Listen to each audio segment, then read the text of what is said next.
مرزا اسداللہ خان غالب کی غزل کا مطلع ہے: دلے ناداں تجھے ہوا کیا ہے، دلے ناداں تجھے ہوا کیا ہے، آخر اس درد کی دوا کیا ہے۔ اس شعر کا مفہوم یہ ہے کہ شاعر مرزا اسداللہ خان غالب کہتے ہیں کہ اے ناسمجھ دل، تجھے کیا ہو گیا ہے، جو یہ درد تیرے دل میں اٹھتا ہے، اس کی دوا کیا ہے۔ تشریح: اس شعر میں شاعر مرزا اسداللہ خان غالب اپنے دل کے درد سے پریشان ہو کر، جس نے اس کی راتوں کا چین اس کی نیند اڑا کر رکھی ہوئی ہے، دن میں سکون نہیں آتا ہے، اس درد سے پریشان ہو کر، گھبرا کر، مرزا اسداللہ خان غالب خود دل سے فریاد کرتا ہے التجا والے لہجے میں کہ اے ناسمجھ دل، تجھے کیا ہو گیا ہے، کون سا روگ تم نے اپنے دل میں لگا لیا ہے۔ ناسمجھ دل غالب نے اس لیے کہا ہے کہ عقل جو ہوتی ہے وہ فہم رکھتی ہے صحیح اور غلط میں، اور وہ فیصلہ کرتی ہے، لیکن جو دل ہوتا ہے وہ پسند اور ناپسند کو دیکھتا ہے، جو چیز اسے اچھی لگتی ہے اس کی طرف لپکتا ہے، جو چیز بری لگتی ہے اس سے بھاگتا ہے یا جی کتراتا ہے اپنا۔ مثال کے طور پر اگر کسی کو ڈاکٹر نے کہا ہے کہ تم نے سموسے پکوڑے وغیرہ نہیں کھانے ہیں، تو دماغ کہے گا واقعی یار نہیں کھانے ہیں، میں تبھی ٹھیک ہوں گا، میری کھانسی یا زکام تبھی ٹھیک ہوگا۔ لیکن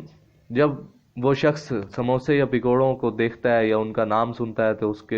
اس کا پھر دل مانگنے لگ جاتا ہے، للچانے لگ جاتا ہے کہ یار کھا لوں، کچھ نہیں ہوتا، پھر نہیں کھاؤں گا، تو دل پھر اس کی طرف راغب ہو جاتا ہے۔ اس لیے غالب کے دماغ پر اس کا جو دل ہے وہ زیادہ حاوی ہو چکا ہے، اور اس کے دل میں جنون طاری ہو چکا ہے، اور وہ ناسمجھی کا مظاہرہ کرتے ہوئے اپنے اس معشوق کے پیچھے ہے جو اس کے درد کو کم کرنے کی بجائے اس کو بڑھا رہا ہے۔ ایک جگہ ایک شاعر لکھتے ہیں: درد ہو دل میں تو دوا کیجئے، درد ہو دل میں تو دوا کیجئے، دل ہی جب درد ہو تو کیا کیجئے۔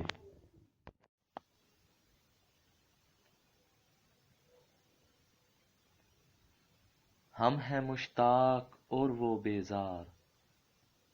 یا الہی یہ ماجرا کیا ہے۔ اس شعر میں شاعر کا مفہوم کچھ یوں واضح ہوتا ہے: ہم تو محبوب کو چاہنے والے ہیں، لیکن ہمارا محبوب ہم سے بیزار ہے، اے میرے خدا یہ معاملہ برعکس کیوں ہے۔ تشریح طلب پیرے میں ہم کچھ یوں بیان کریں گے: شاعر کی مراد اس شعر سے یہ ہے کہ وہ اپنی محبت اور جذبات کا اظہار محبوب کے سامنے بہت زیادہ جوش و خروش سے کرتا ہے، لیکن جتنا جوش و خروش وہ محبوب کے سامنے اظہار محبت کرتا ہے، جتنے جوش و خروش سے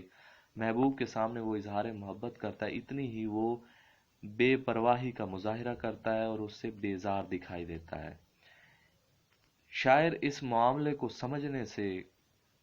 قاصر دکھائی دیتا ہے، اور وہ اللہ تعالیٰ سے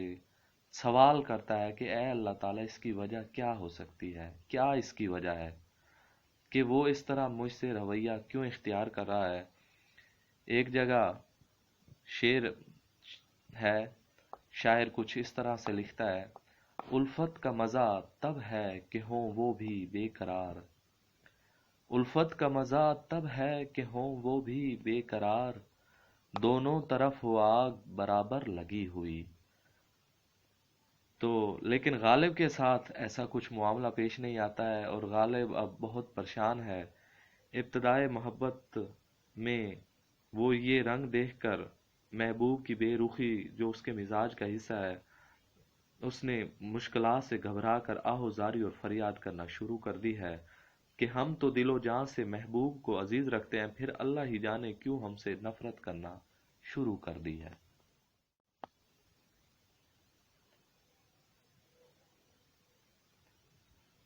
ہم ہیں مشتاق اور وہ بیزار، یا الہی یہ ماجرا کیا ہے۔ اس شعر میں شاعر کا مفہوم کچھ یوں واضح ہوتا ہے: ہم تو محبوب کو چاہنے والے ہیں، لیکن ہمارا محبوب ہم سے بیزار ہے۔ اے میرے خدا، یہ معاملہ برعکس کیوں ہے؟ تشریح طلب پیرے میں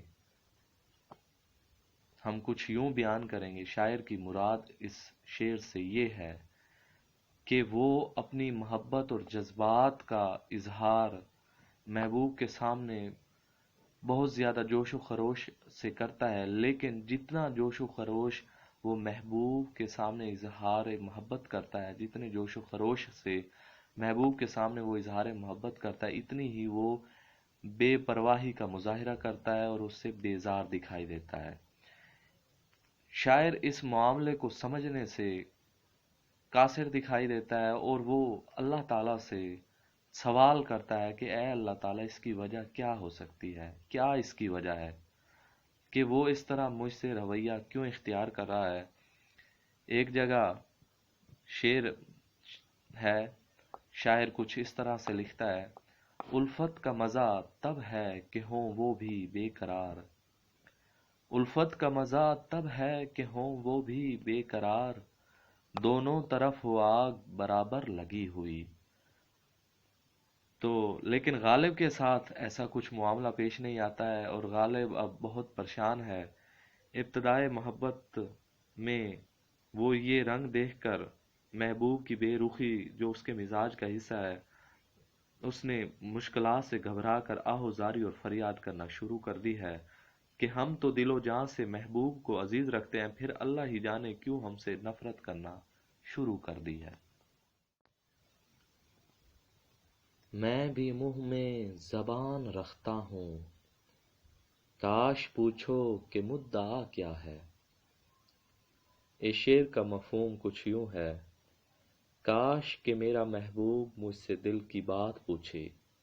میرے پاس قوت گویائی بہت ہے۔ آگے ہے تشریح۔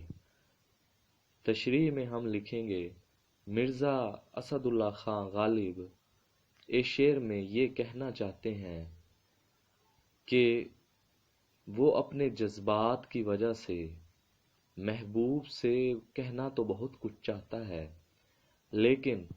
اسے محبوب کی عزت کا بھی بہت خیال ہے، اور وہ اپنے پرخلوص جذبے کے تحت اس سے کوئی بھی بات نہیں کرتا ہے، نہ کہ یہاں تک کہ اپنے دل کے جذبات کا اظہار بھی نہیں کرتا ہے کہ کہیں اس کے منہ سے کوئی ایسا لفظ، کوئی ایسی بات نہ نکل جائے جس سے اس کے محبوب کی رسوائی ہو اور جگ ہنسائی ہو۔ ایک شاعر کچھ اس طرح کے جذبے کو کچھ اس انداز میں بیان کرتے ہوئے کہتے ہیں: ہے کچھ ایسی ہی بات جو چپ ہوں، ورنہ کیا بات کر نہیں آتی۔ اسی طرح غالب کا بھی حال ہے، لیکن جب وہ یہ دیکھتا ہے کہ اس کا محبوب کسی اور سے اس کے متعلق پوچھتا ہے کہ غالب اس کے بارے میں کیا رائے رکھتا ہے، یا اسے دیکھ کر کیا کرتا ہے، یا اس پر کیا کیفیت طاری ہوتی ہیں، اس کے جذبات کیسے ہوتے ہیں، تو اس سے غالب کے دل کو ٹھیس پہنچتی ہے اور وہ اس کو اپنے دل پہ لے لیتا ہے اور جذبہ غیرت سے بول اٹھتا ہے کہ اے میرے محبوب، میں بھی منہ میں زبان رکھتا ہوں، کاش کہ تو کبھی مجھ سے پوچھتا کہ تو کہنا کیا چاہتا ہے، تیرے دل میں کیا ہے میرے لیے، آخر تو میرے لیے کیا جذبات رکھتا ہے جو مجھے دیکھتے ہی اس قسم کی کیفیت تم پہ طاری ہوتی ہے، یا تم میرے آگے پیچھے پھرتے ہو اور مجھے بڑی ہی تشنگی سے مجھے دیکھتے ہو۔ اس لیے غالب اپنی چپ کا روزہ توڑ دیتا ہے اور کہتا ہے کہ اے محبوب، تم لوگوں سے مت پوچھو، تم مجھ سے پوچھو، میں بھی اپنے منہ میں زبان رکھتا ہوں۔ ہم کو ان سے وفا کی ہے امید، ہم کو ان سے وفا کی ہے امید، جو نہیں جانتے وفا کیا ہے۔ اس شعر کا مفہوم ہے: ہم ان سے وفا کی امید لگائے بیٹھے ہیں جو وفا کے مفہوم تک سے واقف نہیں ہیں۔ تشریح: ادب کی اس صنف غزل میں شاعر مرزا اسد اللہ خان غالب کچھ اس طرح سے اپنے جذبات کی عکاسی کرتے ہوئے کہتے ہیں: اس نے ایک ایسے شخص سے امیدیں اور توقعات وابستہ کر رکھی ہیں جس کی فطرت میں بے وفائی ہے۔ جو وفا کے تقاضوں سے نا آشنا ہے وہ وفا کی کیا لاج رکھے گا؟ دراصل شاعر کا محبوب اذیت پسند ہے، کوئی بھی ہیلہ اس پر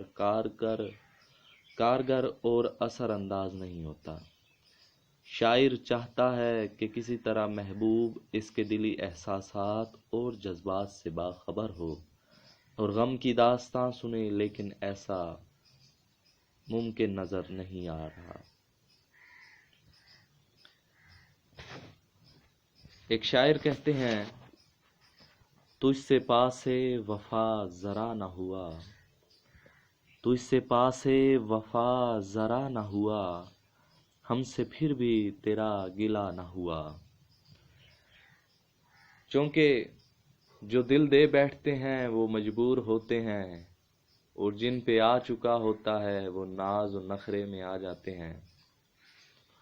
وہ خود کو پتہ نہیں کیا سمجھ بیٹھتے ہیں، جس کی وجہ سے بیچارے عاشق کی مشکلات میں اضافہ ہوتا چلا جاتا ہے۔ ایک طرف تو محبوب کا دیدار ہی اس کے لیے مشکل ہوتا ہے، اور پھر اگر محبوب بے پروائیاں اور اس کے احساسات کا خیال نہ رکھے تو خود سوچئے، خود سمجھیے عاشق پہ کیا گزرتی ہوگی کہ ایک ملنا مشکل، اور جب مل جائے تو اس میں وہ وفا والا جو عنصر ہے وہ بہت ہی کم انہیں دکھائی دیتا ہے، کیونکہ ان کا لاپرواہ پن، ان کی بے اتنائی، ان کے ناز نخرے کچھ اس قدر ہوتے ہیں کہ عاشق کے دل پر بجلیاں گراتے ہیں۔